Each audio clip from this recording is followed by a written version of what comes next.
Eh, yang kedua, saya terakhir mendengar banyak yang berkata bahwa Adam itu bukanlah manusia pertama. Adam itu manusia pertama yang serupa dengan gambar Allah. Bagaimana menurut Elia? Apakah dia benar-benar manusia pertama, ataukah dia manusia pertama yang serupa dengan gambar Allah? Dia adalah manusia pertama. Yang ada yang seperti manusia tapi tidak manusia itu di luar Eden. Orang-orang raksasa lah, orang-orang apa itu bukan manusia tapi terlihat seperti manusia. Terlihat seperti manusia. Terlihat seperti manusia tapi bukan manusia. Sedangkan manusia pertama itu, makanya kita kan dikatakan sedarah dengan Adam. Dam itu kan darah. Kita sedarah dengan Adam. Dan Hawa itu yang adalah istrinya Adam, itu dikatakan ibu dari semua yang hidup. Kalau ada yang lain itu bertentangan dengan hal itu. Nah, jadi ada yang seperti manusia di luar Eden tapi bukan manusia. Oke, tapi saya lupa ayatnya di mana bahwa ada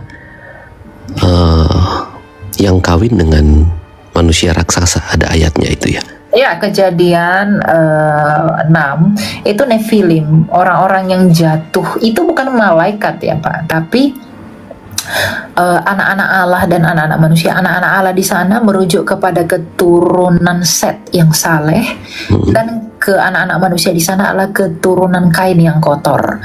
Ketika mereka berkawin campur, maka itu menghasilkan Nephilim. Nephilim itu dari kata Ibrani nafal yang artinya jatuh. Jadi Nephilim adalah orang-orang yang jatuh di dalam dosa akibat perkawinan campur itu, yang mencemarkan semua keturunan itu. Nah, karena memang semuanya sudah kotor, lalu hanya menemukan satu yang benar keluarga, yaitu Nuh, maka datanglah air bah. Gitu, ya. Berarti yang dimaksud bukan manusia yang itu ya, sebelum Adam ya? Oh, enggak.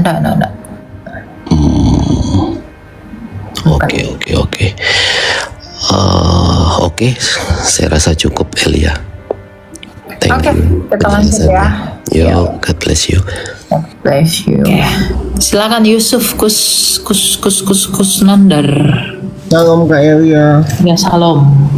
Kak, aku mau nanya nih tentang masa penciptaan di Kejadian 1 ayat 27. Kan isinya, maka Allah menciptakan manusia itu menurut gambarnya, dan menurut gambar Allah diciptakannya dia laki-laki dan perempuan. Diciptakannya mereka. Tapi ketika saya baca di Kejadian 2 ayat 18, itu kan Tuhan berfirman, tidak baik kalau manusia itu seorang diri saja, aku akan menjadikan penolong baginya yang sepadan bagi dia. Nah, di situ menurut aku kan, pertama, kalau menurut aku ya, pandangan aku, jadi Tuhan awalnya udah menciptakan manusia laki-laki dan perempuan, tapi di Kejadian 2 kok Tuhan seolah menciptakan perempuan lagi dari tulang rusuknya Adam. Bisa dibantu jelaskannya Kak? Iya. Membaca kitab Kejadian itu enggak boleh begitu, brother. Membaca kitab Kejadian itu dia memulai dari kesimpulan dulu baru detailnya. Misalnya pada ayat pertama, pada mulanya Allah menciptakan langit dan bumi. Loh, Allah menciptakan langit dan bumi, isi-isinya belum ada kan? Itu secara umum. Lalu deskripsikan di bawah, bumi belum berbentuk kosong, lalu gelap gulita baru berfirman, Allah jalla terang bla bla bla bla bla segala macam. Baru masuk ke manusia tuh, ayat 26. Berfirmanlah Allah, baiklah kita menjadikan rupa manusia menurut gambar dan rupa kita.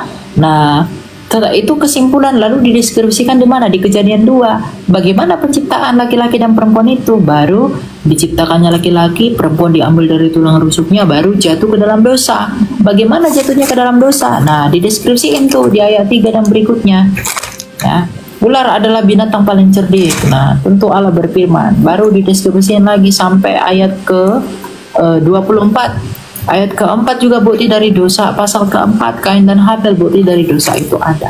Jadi memang bacanya itu nggak boleh berurutan apa ya saya katakan ya, dimaknai begitu aja, nggak boleh.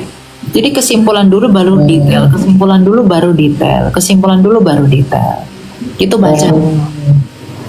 Iya. Oh, jadi bukan berarti Allah menciptakan dua Hawa gitu istilahnya gitu. Enggak. Karena kalau dia menciptakan dua Hawa, manusia yang jatuh ke dalam dosa itu di Kejadian 3 kan hanya Adam dan Hawa. Lalu yang mana nih? Gitu. Jadi ribet nanti, nggak gitu cara bacanya ya. Oke. Makanya di Kejadian 2 kan ayat 4-nya coba kamu baca. Dikatakan inilah riwayat langit dan bumi pada waktu diciptakan. Artinya diceritakan kembali kan, diriwayatkan kembali atas apa yang disebutkan di Kejadian pertama, bukan? Iya. Nah, jadi didetailkan kembali apa yang diungkapkan di Kejadian pertama. Gitu. Berarti di Kejadian pasal 2 itu detail dari Kejadian 1. Kejadian 1-nya. Oh ya, yes. Oke, Bika. Oke, paham. Makasih ya, Kak. Oke. Thank you. God bless you. God bless you. Shalom. Ya. Shalom nakku, selamat malam. Oh iya Ibu, selamat malam. Ini aku mau tanya masalah Alkitab. Iya. Karena Taman Eden kan pada mulanya Allah menciptakan langit dan bumi, dan Dia menciptakan Adam dan Hawa di hari yang ke-7 setelah semuanya sudah baik. Hari ke-6. Jadi setelah Adam dan Hawa berbuat tidak sesuai dengan kemauan Tuhan, perintah Tuhan, mereka diusir dari Taman Eden. Betul. Pertanyaan saya, anakku, menurut saya pribadi ya, Taman Eden kan ada di bumi ini, tapi ketika pedang api itu menghalau setelah diusir Adam dan Hawa, sehingga manusia tidak bisa melihat Taman Eden itu. Yang jadi pertanyaan saya, ada pemikiran orang-orang yang mengatakan bahwa Taman Eden itu tidak ada di muka bumi ini, dia ada di sorga. Jadi menurut Elia bagaimana ya? Sorga itu dalam bahasa Yunani adalah Uranos atau Uranon. Dalam bahasa Ibrani itu Samayim, yang artinya itu langit. Gimana mungkin taman ada di langit? Ya, jadi kalau dikatakan Eden itu di langit sana, gimana pohon bisa tumbuh di langit? Gimana pohon bisa tumbuh di Uranon? Itu enggak bisa, Bu. Eden itu tetap di bumi ini. Karena coba baca Kejadian 1 ayat 28 bahwa Tuhan itu apa? Membuat manusia itu untuk beranak cucu di bumi ini dan ditempatkannya di Eden. Kalau dibuat beranak cucu di bumi ini ditempatkan di Eden, berarti Eden itu di bumi. Bukan di atas langit sana. Ya, gitu loh. Jadi pandangan yang mengatakan Eden itu bukan di bumi itu, di bumi ini itu pandangan yang salah. Itu tidak alkitabiah. Eden tuh di bumi ini. Bahkan para ilmuwan mencoba memprediksi daerahnya ada di mana. Banyak yang mengatakan di daerah Irak. Disitulah Eden itu dulu. Kalau dilihat dari statusnya pengungkapan Abraham sebagai orang Mesopotamia, daerah sungai Tigris, Efrat, dan lain sebagainya, gitu. Itu dia ada di sana. Tapi posisi sungai itu udah persis tidak diketahui karena pernah ada air bah yang mengacau balaukan skema sungai itu bagaimana. Tapi Eden itu ada di bumi ini, ya, gitu. Iya anakku ya. Makasih ya. Oke, memberkati. Silakan aja. Ya, Kemudian saya tanya satu lagi ya, itu memang dari dulu ini berbeda dengan yang saya tanyakan itu. Nah, pada waktu apa namanya Adam kejatuhan dosa dengan melalui Hawa ya yang telah memakan buah pengetahuan baik dan jahat. Nah, saya mau tanya untuk buah pengetahuan baik dan jahat itu merupakan simbol atau buah itu sendiri. Jadi kayak memang itu simbolnya buah buah betulan, itu buah kelihatan gitu. betulan. Oh, buah betulan ya. Jadi memang ada di dalam Taman Eden begitu ya. Betul, itu buah betulan, tapi bukan buah itu yang ajaib atau gimana. Ketika dimakan mereka jadi berdosa, enggak. Yang membuat mereka berdosa adalah mereka enggak taat kepada Allah. Nah, ketidaktaatan mereka ini ditunjukkan dengan makan buah itu. Kan Tuhan udah bilang jangan makan buah itu. Artinya Adam itu harus tahu bahwa dia jangan makan buah itu. Tapi ketika dia memakan buah itu, artinya dia sedang tidak taat. Karena melanggar apa yang Allah perintahkan. Maka ketika dia makan buah itu, dia menjadi berdosa. Bukan oleh karena buah itu, tapi oleh karena ketidaktaatannya dengan memakan buah itu. Jadi itu buah betulan. Bukan ecek-ecek itu. Oh ya. Ya, udah jelas Mas Elia. Oke, lanjut. Makasih. Ya, makasih. Sama-sama. Shalom Kak Elia. Ya, shalom. Sekarang Pak. Kak Elia, saya ingin berkomentar sedikit tentang penebusan dosa manusia oleh Kristus, oleh Yesus Kristus, Tuhan kita Yesus Kristus. Mungkin secara singkat nanti mungkin Kak Elia bisa bantu untuk mengelaborasi dan menjelaskan dengan lebih detail mungkin ya, karena saya menilai di sini sepertinya banyak sekali orang-orang yang pengen tahu apa sih keselamatan segala macam, bahkan dari teman-teman kita di sebelah juga pada pengen tahu, terutama mengenai konsep Allah, kenapa Allah bisa Tritunggal, kenapa kok Allah bisa di surga bisa di bumi, ini kok konsep Allahnya itu kok kerdil sekali ya, gitu. Yang saya pahami selama belajar kekristenan itu adalah manusia memiliki dosa asali. Manusia juga memiliki sifat kedagingan yang cenderung menjatuhkan dirinya ke dalam dosa, sehingga memang rentan sekali untuk jatuh dalam dosa. Maka kalau mau masuk ke dalam surga, mau kembali ke dalam kerajaan surga, ya kita harus ditebus. Pertanyaannya kan begini, kenapa tidak Allah saja yang langsung turun ke bumi untuk dan kita berhadapan-hadapan dengan Allah dan kita langsung disucikan? Setahu saya di Perjanjian Lama diterangkan bahwa di bait Allah misalnya ada bagian-bagian khusus yang memang tidak bisa dimasuki oleh sembarang orang, karena orang berdosa kalau bertemu berhadapan-hadapan dengan Allah bisa mati langsung, bisa sirna. Karena makanya yang menjauhkan manusia dari Allah itu kan adalah dosanya sendiri. Makanya Yesus harus lahir, turun, menjadi daging supaya bisa berinteraksi dengan kita. Kan itu yang saya pahami. Nanti mungkin Bu Meli bisa menjelaskan itu dengan lebih baik. Kemudian untuk konsep Tritunggal Allah kok bisa di surga, bisa juga di bumi. Ya masalahnya Allah itu bukan subjek seperti manusia. Kalau kita memandangnya Allah sebagai satu subjek tunggal, punya kepala, punya badan, terikat dengan konsep ruang dan waktu, ya itu kan Allah. Agak berisik bro, mikrofonmu ada masalah tuh kayaknya. Oke.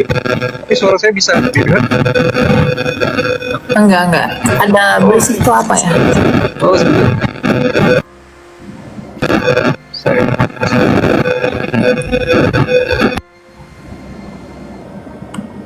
Oke.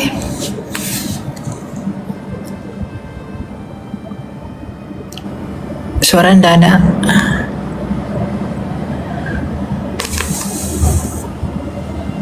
Oh my God. Ada. Oke. Oh udah 1M, mantep, keren. Tepuk tangan. Mantap kali orang ini.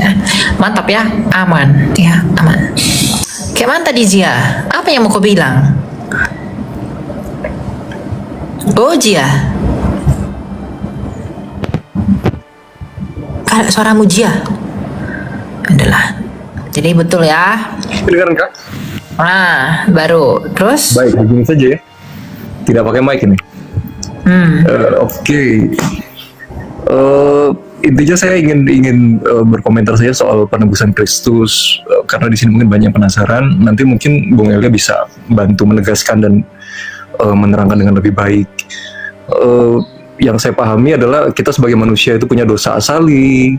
Kita masih hidup dalam daging yang penuh kecenderungan untuk menjatuhkan kita dalam dosa, sehingga untuk kembali kepada Allah yang Maha Suci itu, ya kita perlu disucikan melalui penebusan.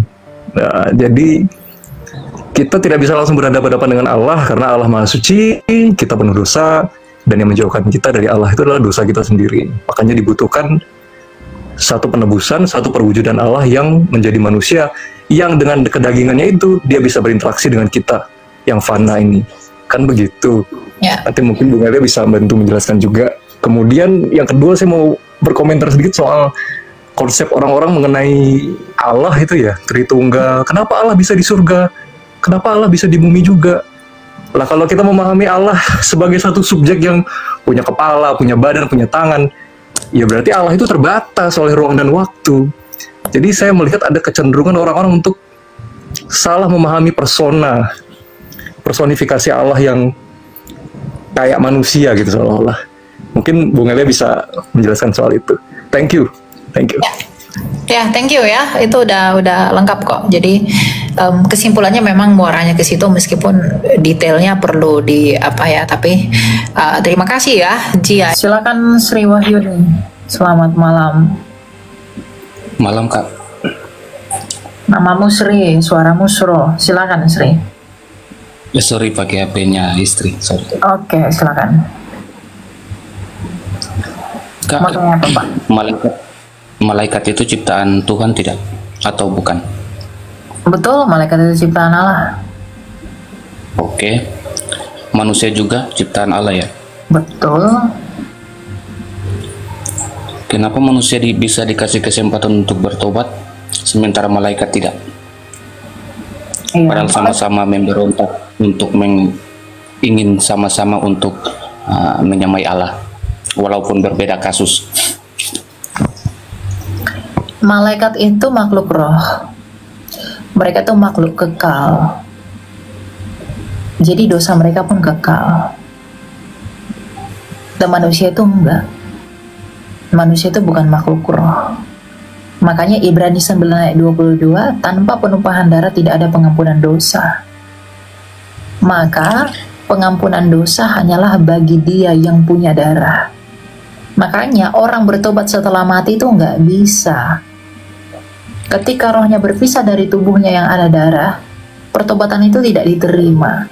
Tapi ketika rohmu masih di dalam tubuhmu yang ada darah, maka pertobatanmu diterima. Karena apa? Kematian Kristus itulah yang menggantikan kematian tubuh Kristus, itulah yang menggantikan kematian tubuhmu akibat dosa.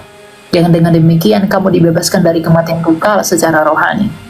Karena Kristus telah memenangkan perlawanan terhadap kerajaan maut. Jadi kenapa malaikat tidak diberi kesempatan untuk bertobat? Karena pertanyaannya, apakah mungkin malaikat bertobat ketika dia telah melakukan dosa immortal? Karena dia adalah makhluk immortal, mungkinkah dia bisa bertobat? Tidak. Dan itu dibuktikan dengan apa? Kenapa dia mengajak Adam dan Hawa untuk melakukan dosa, memberontak kepada Allah?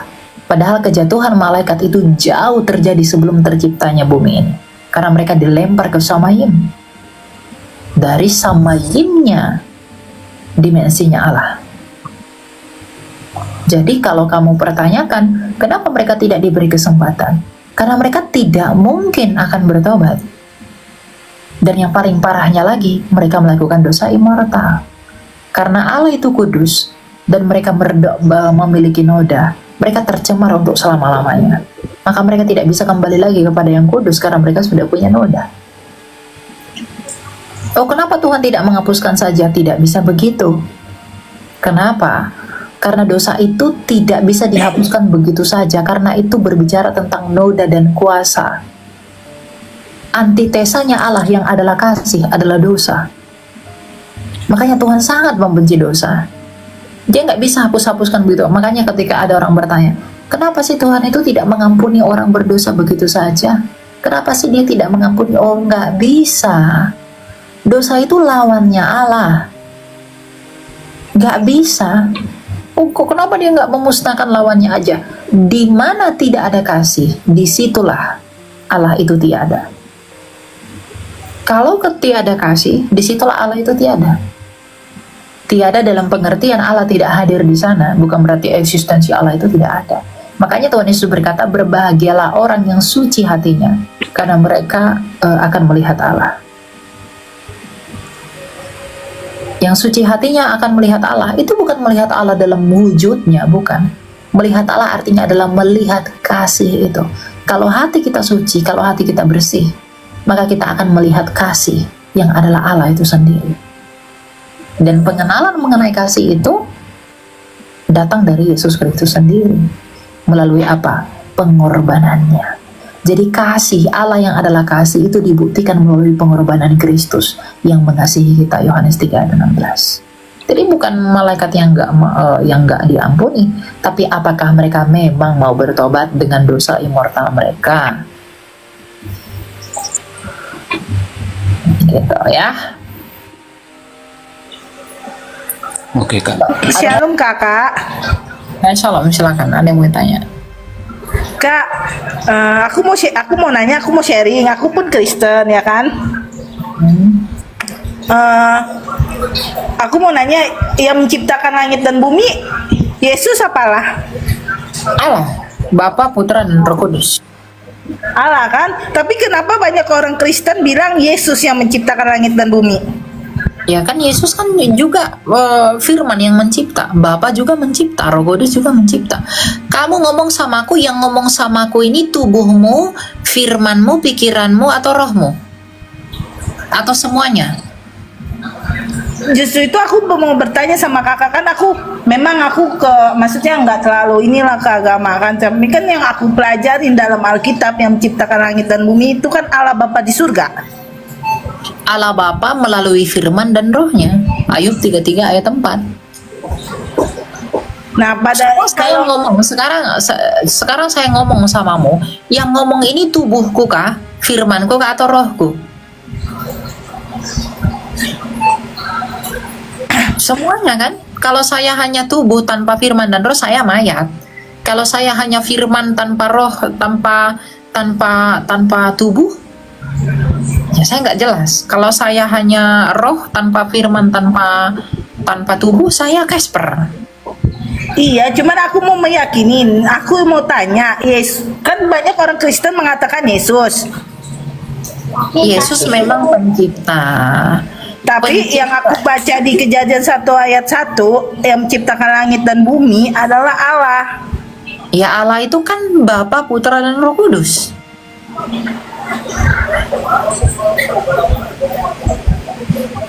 Allah itu kan Bapa dan Anak dan Roh Kudus. Itu Allah. Berarti yang mencipta itu Bapa dan Anak dan Roh Kudus. Sang Bapa bersama Allah ya. Berarti yang ciptakan Allah ya, bukan Yesus. Oh, Allah itu kami nggak kenal. Siapa itu Allah itu kami nggak kenal. Allah Bapa, berarti laki-laki ya Kak ya. Berarti punya ibu kan? Allah itu kami nggak kenal, karena Allah itu adalah Tuhannya umat lain yang diperkenalkan di abad ke-7. Di abad pertama kami tidak mengenal Allah, gitu. Jadi kami nggak kenal Allah itu siapa, gitu ya. Karena itu Tuhannya umat lain, ya. Kami tidak percaya dengan itu, dengan keberadaan Allah kami nggak percaya. Dan Allah itu, Allah di iman lain itu bukan Bapa, karena Allah di iman lain itu tidak pernah disebut sebagai Bapa. Jadi kalau Bapa yang di surga itu, ya, apakah pernah umat Bapa di surga itu bukan Allah. Bapa di surga itu adalah Allah yang Maha Kuasa, Sang Bapa. Ya, Allah itu kami nggak kenal. Sang Bapa berarti laki-laki, berarti punya istri. Ya, itu kalau kamu memahaminya dengan bahasa Indonesia ya akan jatuh kepada pengertian itu. Dia disebut Bapa bukan karena dia laki-laki. Dia disebut Bapa karena dia adalah sumber segala sesuatu. Yesus disebut anak karena Sang Bapa melakukan segala sesuatu melalui firman. Sama seperti saya melakukan segala sesuatu itu menggunakan firman saya. Saya ngomong sama kamu itu melalui firman saya jadi suara. Saya membentuk batu ini menggunakan firman saya yang jadi batu. Jadi pasangan Kristen yang Kristen itu pasangan saya Islam dari bayi, kakak ini bawah.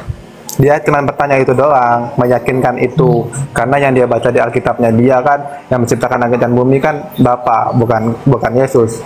Dan saya pun sudah meyakinkan tidak ada Tuhan selain Allah. Yesus itu pencipta. Baca Yohanes 1 ayat 3. Tak satu pun yang telah dijadikan tanpa Yesus. Baca Yohanes 1 ayat 3. Jadi Tuhan Yesus adalah pencipta, betul sekali. Sang Bapa adalah pencipta, betul sekali. Roh Kudus adalah pencipta, betul sekali. Ayub 33 ayat 4. Tetapi Sang Bapa, Firman, dan Roh itu satu. Sama seperti tubuh, firman, dan roh saya itu satu dalam kemanusiaan saya. Bapa, Firman, dan Roh Kudus itu satu dalam kealahannya. Allah yang satu itu bukan Allah seperti batu, bukan seperti satu batu ini. Ya, makanya Tritunggal itu berbicara tentang kebagaimanaan Allah, bukan berbicara tentang apa? Bukan berbicara tentang berapa Allah. Ya, Trinitas itu tidak berbicara tentang berapa Allah, Trinitasnya berbicara tentang bagaimana Allah. Jadi Sang Bapa apakah pencipta? Betul, pencipta. Yesus yang adalah firman apakah pencipta? Pencipta. Roh Kudus apakah pencipta? Pencipta. Sama seperti saya. Kalau saya menciptakan gelas ini, tubuh saya menciptakan. Firman saya ikut mencipta, roh saya ikut mencipta. Tapi apakah ada 3 pencipta? Tidak ada. Hanya satu pencipta gelas, yaitu Elia, manusia ini. Kalau Sang Bapa mencipta, Roh Kudus mencipta, Yesus mencipta, apakah ada 3 pencipta? Tidak, hanya satu pencipta, yaitu Allah Tritunggal. Sang Allah. Ya kan Allah, bukan Yesus. Yesus itu kan anaknya. Ya kan aku bilang dari kemarin Allah. Yesus itu manusia. Nggak usah berantem kalian di situ. Yang mencipta itu Yesus, Bapa, dan Roh Kudus. Sama Yesus seperti itu manusia. tadi yang saya katakan, memang Yesus manusia, dia datang sebagai manusia. Ya tuh. Karena Yesus adalah firman yang jadi manusia. Gitu. Ya. Di sini Jadi aku nggak acting loh Kak, aku nggak acting, justru itu aku mempertanyakan karena aku nggak tahu dan kurang tahu. Wajar dong ya kan Kak kita bertanya. Gitu. Jadi kita itu mengenal Allah yang tidak kelihatan melalui firman-Nya yang jadi manusia. Gitu. Kalian lagi ngapain? Lagi pukul-pukul piring kah kalian di belakang itu? Atau lagi apa? Kak. Kok berisik banget di belakang? Jangan berantem ya. Kalian pacaran suami istri atau apa? Anak Tuhan nggak berantem. Enggak, kalian pacaran kah atau apa? Hah? Ini mau menjenjang ke pernikahan. Oh, lalu mau menikah beda agama begitu? Justru itu ini lagi kita perdebatkan. Ya, saran saya sama kamu adalah jangan meninggalkan Kristus. Ya. Jangan meninggalkan ya. Jangan meninggalkan Kristus. Untuk apa kamu mendapatkan lelaki tapi kamu kehilangan hidupmu? Untuk apa kamu mendapatkan cinta dari manusia tapi kamu kehilangan cinta dari Allah? Untuk apa kamu mendapatkan kekayaan tapi kamu tetap miskin di hadapan Allah? Untuk apa kamu mendapatkan kenikmatan bagi dunia ini tapi kamu tidak mendapatkan hidup? Saran saya hanya itu ya.